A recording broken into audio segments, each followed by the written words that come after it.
চোট কাটিয়ে মাঠে ফিরতে প্রস্তুত লিওনেল মেসি। চলতি মাসের শুরুতে লিগস কাপের ম্যাচে নেক্সাসের বিপক্ষে মাত্র একাদশ মিনিটে ডান পায়ে চোট পেয়ে মাঠ ছাড়তে বাধ্য হন আর্জেন্টাইন এই তারকা। সেই ম্যাচের পর প্রায় 2 সপ্তাহ ধরে মাঠের বাইরে ছিলেন তিনি।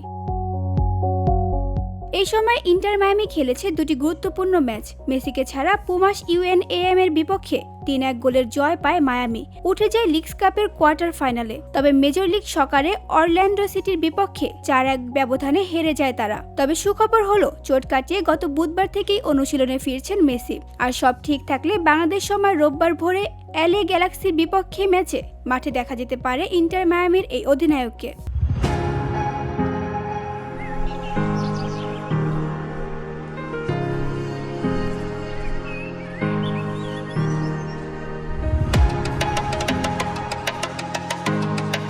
শুক্রবার এক সংবাদ সম্মেলনে দলের কোচ হাবিয়ের মাসচেরানো নিশ্চিত করেছেন এই বিষয়টি।